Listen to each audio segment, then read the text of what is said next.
जब तक अज्ञान था तब तक उस अज्ञान के बस इस दुनिया को अपना मानते रहे, घर परिवार को अपना मानते रहे, भाई बंधुओं को अपना हितकारी मानते रहे।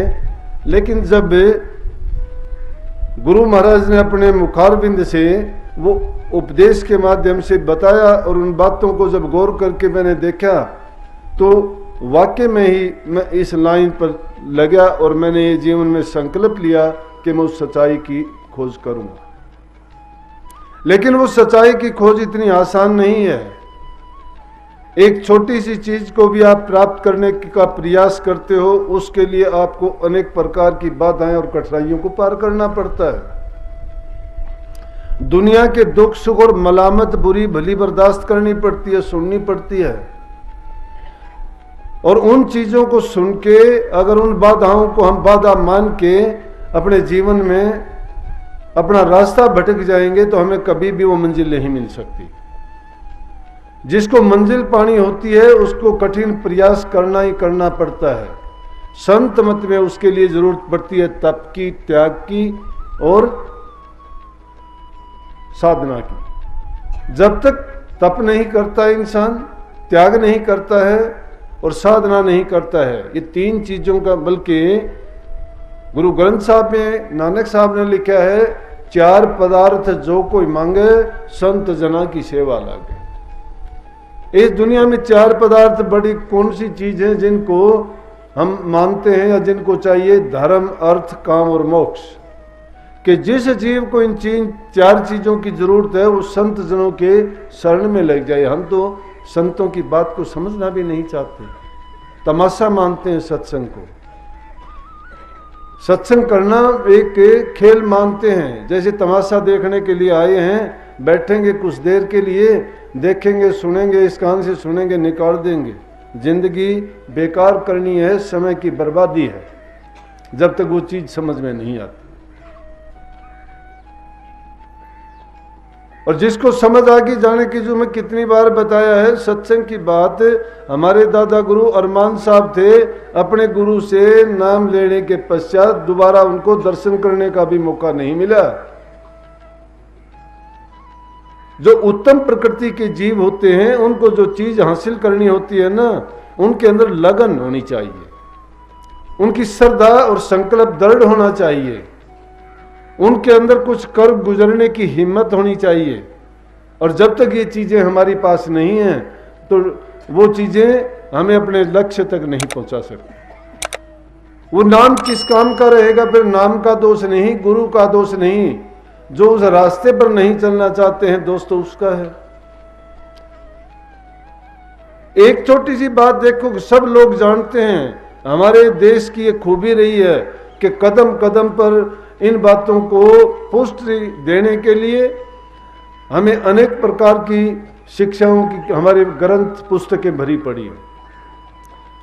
किसी न किसी रूप में उनको हम याद भी करते हैं, कभी दिवाली के रूप में, कभी होली के रूप में, कभी उसको तीज त्योहार के रूप में, कभी किसी नाम से, कभी किसी नाम से।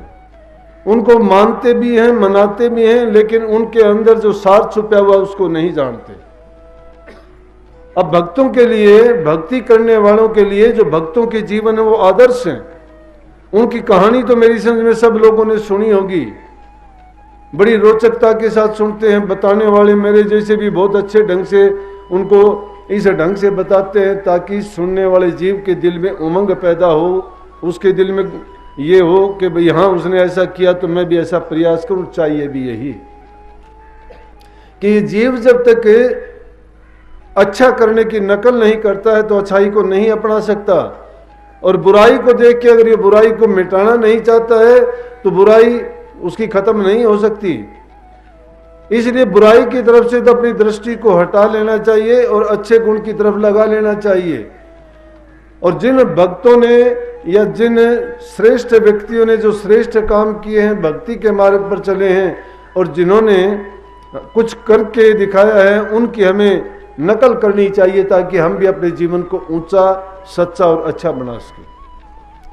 अभी 4 दिन पहले, एक हफ्ता भी नहीं हुआ होगा, होली का दहन हमारे देश में किसी न किसी रूप में लगभग हर प्रांत में किया जाता है। और क्यों किया जाता है ये भी हम सब जानते हैं। सच्चाई के रास्ते पे चलने वाले को इतनी बाधाएं आती हैं। किसी भी भगत का, संत का, महापुरुष का जीवन उठा के देखो, लेकिन वो अपने रास्ते से कभी विचलित नहीं हुए, क्योंकि उनको पता था कि दुनिया में ये अड़चनें जो पैदा होंगी तुम्हारे रास्ते में, जो बाधाएं आएंगी, ये परीक्षा के रूप में है। वो कभी भी उनको बुरी दृष्टि से नहीं देखते, वो हर काम में परमात्मा की मौज मानते हैं। वो कहते हैं कि मालिक ने मेरे लिए ये जो किया है अच्छा किया है। दुख आता है उसको भी इसी रूप में कहते हैं कि दुख अच्छा है। बल्कि सहजोबाई ने तो यहाँ तक कह दिया कि दुख जब आता है तो भगत उसमें तप के, निखर के और अच्छा बनता है। जिस प्रकार से सोने को जब भट्टी में पिघाड़ के उसको ताव देते हैं या जब गर्म करते हैं, उसका खोट निकल जाता है तो उसका रंग और भी सुनहरी और भी अच्छा होके बाहर आता है। इसी प्रकार से दुख और कष्ट भक्तों के जीवन में उनको निखारने के लिए, उनकी बुराइयों को धो डालने के लिए, उनके बुरे कर्मों से उसको बचा के उसको पाक, साफ और पवित्र बनाने के लिए आती है।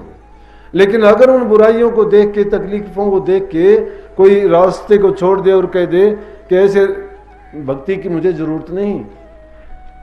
सबके जीवन में ऐसा, कबीर साहब के जीवन में आया। कबीर साहब के अपने जीवन में उसको 2 रोटी भी नसीब नहीं हुई ढंग से, और जब ऐसी हालत आई तो कबीर साहब ने भी ऐसे अवसर पर उन परेशानियों को देख के परमात्मा को सन्मुख मान के माला को फेंक दिया और कहने लगे कि भूखा भगत न होए गोपाला, ये ले अपनी कंठी माला। कि इस कंठी माला के फेरने से मुझे क्या मिला, 2 रोटी भी नहीं मिली। लेकिन इसका मतलब ये नहीं है कि क्योंकि वो कष्ट आया था, और कष्ट भी इतने इतने आए थे कि फाका करना पड़ जाता था, लेकिन भक्तों ने कभी बुरा नहीं माना। सहजोबाई तो ये कहती है, सुख के माथे सिल पड़े जो नाम ही ऐसे जा, बलिहारी व दुख की जो पल पल नाम रटा।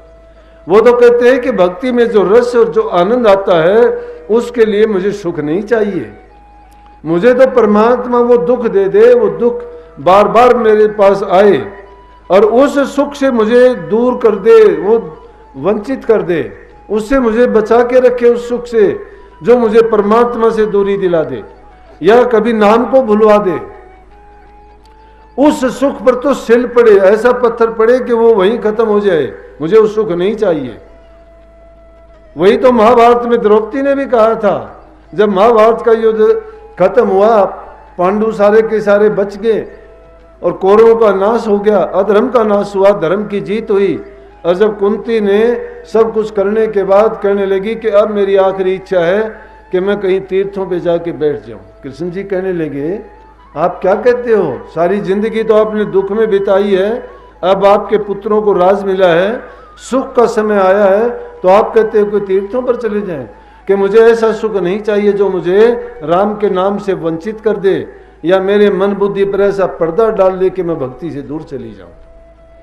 इसलिए भक्तों ने अगर कोई परेशानी कठिनाई आई ना, उसमें भी अच्छाई को खोजा, उसमें भी प्रभु की कृपा को उन्होंने वजन दिया कि ये सब प्रभु की कृपा है, मौज है और परमात्मा ने मेरे लिए ये तोहफा भेजा है।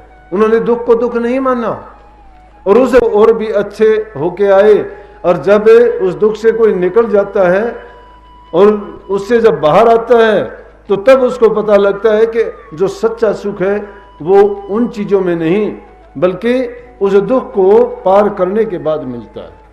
जिस प्रकार से कठिनाइयां बुरी से बुरी, प्रहलाद भगत का आपने नाम सुना, लेकिन जाग को राख के साइयां मार सके ना कोई, बाढ़ न बाका कर सके जो जुग बेरी हुई।